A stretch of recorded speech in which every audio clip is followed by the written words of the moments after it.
하나님 말씀은 시편 77편 10절부터 15절까지입니다.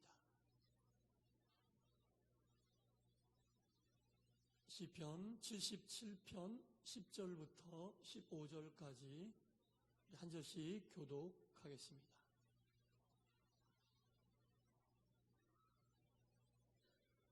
또 내가 말하기를 이는 나의 잘못이라 지존자의 오른손에 해.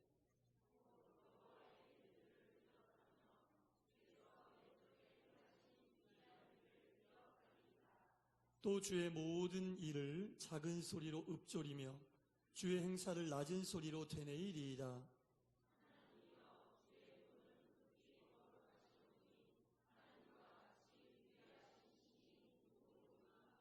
주는 기이한 일을 행하신 하나님이시라.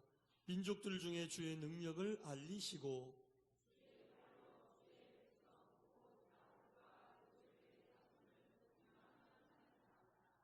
아멘. 주님의 평안이 예배에 참여한 여러분 모두에게 충만히 임하시기를 간절히 축원합니다. 아멘. 시편 77편 말씀은 이 시인이 하나님에게 순종하는 모습을 보여주고 있는 시입니다. 하나님에게 순종하는 모습을 보여주면서 이 시인은 하나님의 속성을 세 가지로 이야기하고 있습니다. 인자하신 하나님, 은혜로우신 하나님, 긍휼을 베푸시는 하나님, 이렇게 하나님의 속성을 세 가지로 이야기하고 있습니다.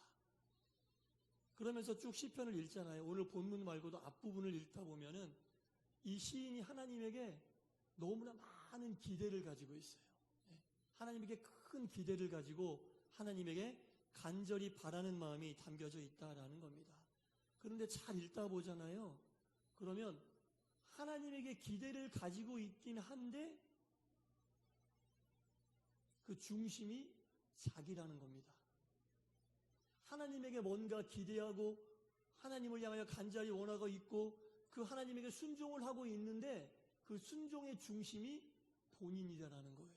여러분, 오늘 읽진 않았지만 1절부터 6절까지 말씀을 제가 읽으면서 세봤어요. 이 내가, 내게, 이런 이 나 자신을 중심으로 하는 말이 17번 나옵니다. 다 자기 중심적으로 글을 써나가고 있어요. 시를 써나가고 있다는 얘기입니다. 내가 내 음성으로 내 귀에, 내가 내 손을, 내 심령이, 내가 괴로워, 자기가 중심이 되는 이 단어가 총 17번 나옵니다. 순종을 하긴 하는데 뭔가 하나님에게 기대를 하긴 하는데 자기가 중심이 되어 하나님에게 뭔가를 요청하고 있는 거예요. 이건 전형적인 순종을 하고 있지만 사실은 좀 위험한 순종의 모습이에요. 자기가 원하는 순종의 내용이 이루어지지 않으니까 이 7절부터는 탄식조로 하나님에게 7절, 8절, 9절에 이런 탄식조의 내용이 담겨져 있습니다. 제가 한번 7절부터 한번 읽어볼게요. 잘 들어보세요. 주께서 영원히 버리실까? 다시는 은혜를 베풀지 아니하실까? 그의 인자하심은 영원히 끝났는가? 그의 약속하심도 영구히 패하였는가? 하나님이 그가 베푸실 은혜를 잊으셨는가? 노하심으로 그가 베푸실 긍휼을 그치셨는가? 순종의 끝이 탄식이 돼서는 절대로 안 됩니다. 내가 원하는 순종이 내가 원하는 때에 내가 원하는 만큼 이루어지지 않아요. 근데 이렇게 탄식하는 이유는 순종을 하긴 하는데 그 중심이 본인, 자아의 경계를 뛰어넘지 못하는 거예요. 뭔가 하나님에게 기대하고 원하고 바라는데 내가 바라고 원하는 것을 이루기 위하여 하나님께 전형적인 순종을 하는 겁니다. 내가 바라는 대로 되지 않으면 이렇게 탄식해요, 여러분. 순종의 끝은 절대로 탄식이 아닙니다. 이렇게 탄식하다 보니까 이 시인이 하나님을 정의했던 은혜로운 하나님, 인자한 하나님, 긍휼의 하나님은 자기 자신을 채워주는 인자의 하나님이었고 자기 자신을 채워주는 은혜의 하나님이었고 자기 자신을 채워주는 긍휼의 하나님이었어요. 하나님 그런 하나님이십니까? 내 것을 채우시는 인자를 베푸시고 내 것을 채우시는 은혜를 베푸시고 내 것을 채우시는 긍휼을 베푸십니까? 내 것이 채워지지 않으면 이렇게 하나님을 원망하고 탄식합니까? 이건 온전한 순종이 아닙니다, 여러분. 오늘 말씀의 제목이 뭐예요? 나에게서 하나님께로입니다. 순종을 하는 마음이 나에게서 하나님께로 옮겨져야 되는 겁니다. 정말 하나님의 뜻에 순종, 따르는, 여러분, 하나님이 베푸시는 인자 속에는 고난도 있어요. 하나님이 베푸신 은혜 속에는 힘든 일도 있어요. 하나님이 베푸시는 긍휼 속에는 내가 겪기 힘든 어려움도 다 포함되어 있는 겁니다. 내가 틀 짜놓은 그 행복을 지키기 위하여, 내가 틀 짜놓은 그 안정을 지키기 위하여 내가 하나님에게 순종하는 겁니까? 그거 지켜달라고 하나님께 순종하는 겁니까? 하나님은 다른 뜻을 가지고 계신데 나는 내가 짜놓은 그 틀 안에서 이것을 지키기 위하여 하나님에게 순종하는 겁니까? 그러면 절대로 내 자신의 틀을 뛰어넘을 수가 없습니다, 여러분. 하나님을 믿으면서 하나님께 순종하면서 내 자신의 틀을 뛰어넘지 않는 것은 이 순종의 방향이 잘못된 거예요. 나에게 주어져 있는 것을 지키기 위한 순종이 아니라 하나님께 순종할 때는 인생 본질을 봐야 됩니다. 우리 존재의 본질을 봐야 됩니다. 하나님이 왜 우리를 지으셨을까? 우리는 왜 살고 있을까? 우리 인생을 어디로 가야 하나? 이 가운데에서 하나님이 나에게 베푸시는 인자와 은혜와 긍휼하심을 맛봐야지. 하나님을 믿으면서도 여러분, 하나님의 자유로움은 우리가 우리의 틀 속에 가둬놓을 수 없어요. 하나님의 자유로움을 어떻게 인간의 자아의 틀 속에 가둬놓을 수 있겠습니까? 절대로 불가능합니다. 내 자아의 틀 속에 하나님을 가둬놓으려고 하면 맨날 탄식해요.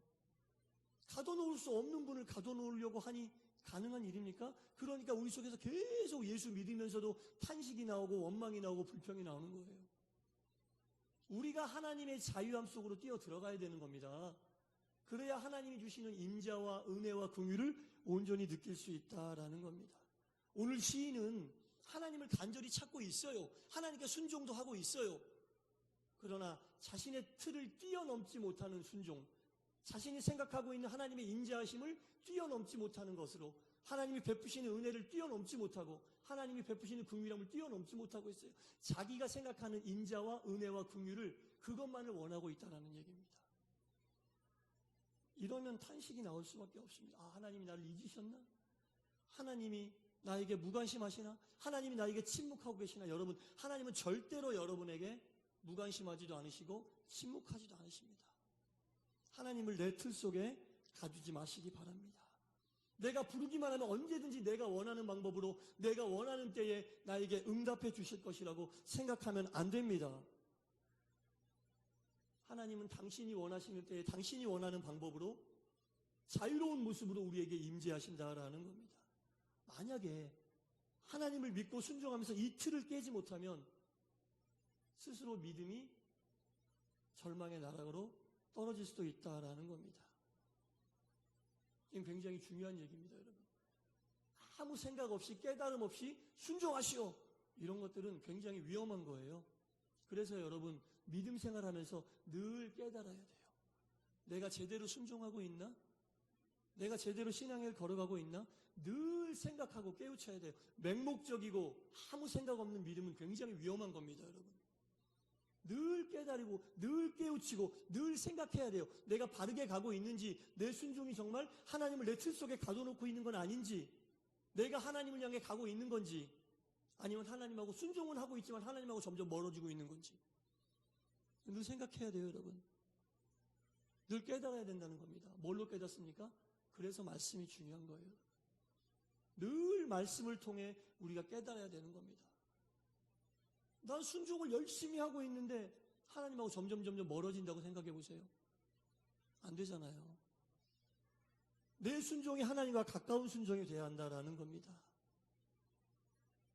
하나님의 자유로움을 인정하고 자유로운 하나님을 받아들일 때 우리가 온전히 바른 믿음의 길을 갈 수 있다라는 겁니다. 시인은 전반부에서는 이렇게 전형적인 순종, 자기 중심적인 순종을 하지만 깨달음이 있어요. 깨닫게 되었다는 얘기입니다. 자, 10절하고 11절 제가 읽어보겠습니다. 또 내가 말하기를 이는 나의 잘못이라. 지존자의 오른손의 해 곧 여호와의 일들을 기억하며 주께서 옛적에 행하신 기이한 일을 기억하리라. 깨달은 겁니다. 내 순종이 내 자아를 뛰어넘지 못했구나. 내가 만들어 놓은 프레임을 뛰어넘지 못했구나. 그 속에 하나님을 끌어들이려고 했구나. 그러니까 내가 탄식할 수밖에 없구나. 깨달았어요. 뭘 보고 깨달았느냐? 여호와께서 행하셨던 일들을 보고. 하나님 말씀 속에 나와 있는 여호와께서 행하셨던 일들은 시인으로 하여금 깨닫게 했습니다. 나를 뛰어넘어야 되는구나. 자유로운 하나님을 내가 붙잡아 두려고 했다니 이 인간의 틀과 프레임 속에 어찌 하나님이 들어오실 수 있을까? 깨달았던 겁니다. 그리고 놀라운 변화가 일어납니다. 여러분 12절부터 15절까지 보면요. 앞에 1절부터 6절까지 나왔던 내라고 17번이나 썼던 단어가 전부 다 주로 바뀌어요. 다 주로 바뀝니다. 여러분. 놀라운 깨달음이고 변화입니다. 12절부터 15절까지는 내라는 말이 한마디도 안 나와요. 다 그 내가 주로 바뀌어버려요. 주의 행사, 주의 도가, 주의 기이한 일이, 주의 팔로. 이 앞에는 다 어떻게 됐어요? 내가, 내 심령이 다 내였는데 자기 중심이었는데 이제 하나님 중심으로 깨닫고 난 이후에 옮겨졌다는 얘기입니다. 여러분. 이런 깨달음이 우리 가운데 있을 때 온전한 순종을 할 수 있다라는 겁니다. 참 자유하시는 하나님에게 자유로운 순종을 할 수 있다라는 겁니다. 신앙의 새로운 지평이 열리게 됐다라는 겁니다. 지금까지는 내가 바라는 인자, 내가 바라는 은혜, 내가 바라는 긍휼의 하나님을 통해 나에게 주어져 있는 편안함과 안정됨과 고난이 없는 생을 하나님께 원했다면, 그것을 위하여 순종했다면 이제는 이 시인은 그렇지 않습니다. 자신을 뛰어넘어서 자신의 생과 삶의 의미와 목적에 초점을 맞추게 됐습니다.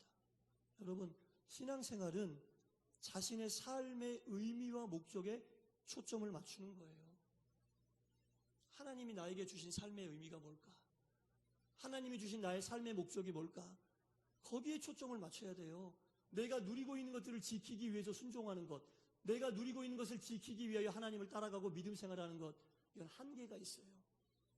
하나님이 그런 것들 들어주실 때보다 들어주지 않을 때가 더 많아요. 그러면 좌절하고 낙심하고 탄식합니까? 신앙의 길이 얼마나 힘들어요. 그러나 삶의 의미와 목적에 우리가 딱 초점을 맞추면 힘들고 어려운 일이 와도 다 훈련으로 느껴지고 연단으로 느낄 수 있는 겁니다. 실제로 그런 거고요. 이제 시인은 이 깨달음을 통해 자기가 가지고 있었던 모든 자아에 관한 것들은 내려놓게 되고 나에서 주님으로 순종의 방향이 확실히 바뀌었다라는 겁니다. 편견에서 깨어났다는 거예요. 하나님이 자기를 돌보지 않으실 수도 있다라고 하는 이 생각에서 벗어날 수 있었다라는 겁니다. 협소한 신앙의 틀을 깨버렸다라는 겁니다. 이 시편이 우리에게 주는 교훈은 참 큽니다, 여러분. 이 시인과 똑같은 싸움을 우리가 매일 하고 있잖아요. 내 자신의 틀 속으로 하나님을 자꾸 끌어들이려고 하잖아요. 우리는요, 이 내 자아하고 내가 정말 짝짝꿍이 돼서 매일매일 프레임을 만들어요. 프레임을 만들어서 자꾸 그 속으로 하나님을 끌어들이려고 합니다. 근데 오늘 이 시편을 우리가 봤으니까 이 틀을 깨고 자유로운 하나님을 인정하고 우리가 하나님을 받아들이는 것이 진실한 믿음이고 진실한 순종이라는 것을 알았으니 여러분 한 주간 동안 이 시편 77편을 한번 쭉 묵상해 보세요. 오늘 읽지 않은 이 본문 내용까지도 한번 쭉 묵상해 보세요. 이 시인이 어떤 순종의 변화가 일어났고 어떠한 깨달음이 있었는지 우리가 알게 된다라는 겁니다. 다시 한번 말씀드립니다. 여러분, 하나님은 우리의 범주, 자아의 범주 안에서 활동하시는 분이 아니세요. 하나님을 왜 자꾸 축소시킵니까? 그 범주 속에 계신 하나님이 아니다라는 겁니다. 우리의 틀 속에 갇혀 계실 분이 아니라는 겁니다. 우리가 생각하는 것보다 훨씬 자유롭고 훨씬 정말 액티비티하게 움직이시는 그 하나님을 우리가 인정하고 볼 수 있어야 한다라는 겁니다. 그래서 우리의 기대와는 다르게 우리에게 역사하실 수도 있어요. 우리의 기대와는 다르게 인자한 모습으로 올 수 있고 우리의 기대하는 다른 은혜를 주실 수도 있고 우리가 기대하는 다른 긍휼의 방법을 우리에게 주실 수도 있다라는 겁니다. 그것은 우리가 탄식할 일이 아니라 감사함으로 받아들여야 될 일입니다. 자유로운 하나님을 믿고 인정하고 의지한다면 우리는 그런 것들을 다 받아들일 수 있어야 한다는 겁니다. 사랑하는 성도 여러분, 하나님은 우리의 자아를 뛰어넘는 하나님이심을 믿으시기 바랍니다. 자유롭게 활동하신 하나님을 믿으시기 바랍니다. 성도뿐 아니라 교회도 마찬가지입니다. 교회도 틀을 깨야죠. 성도도 틀을 깨야 됩니다. 왜 자꾸 하나님을 틀 속에 가둬놓으려고 하고 그러면 안 됩니다. 교회와 성도가 자유로운 하나님을 받아들이고 그 범주를 뛰어넘을 때 하나님은 우리가 상상할 수 없는 인자와 은혜와 긍휼의 모습으로 우리와 또한 교회와 함께 하실 줄 믿으시기 바랍니다. 그래서 이 시편의 말씀이 주는 교훈을 통해 자유로운 하나님께로 나아가며 나를 뛰어넘고 하나님에게로 온전히 우리의 모든 것을 맡기고 주님만 의지하는 우리 모두가 될 수 있기를 주님의 이름으로 간절히 축원합니다. 기도하겠습니다. 하나님 아버지, 이제까지 순종해 오며 신앙의 길을 걸어왔습니다.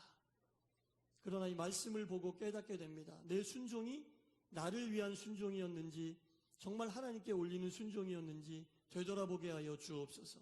믿음의 길을 달려왔습니다. 하나님이 나에게 허락하신 것을 지키기 위한 믿음의 길이었는지 내 삶의 생의 목적과 의미를 되돌아보는 믿음의 길이었는지 다시 한번 깨닫게 하여 주옵소서.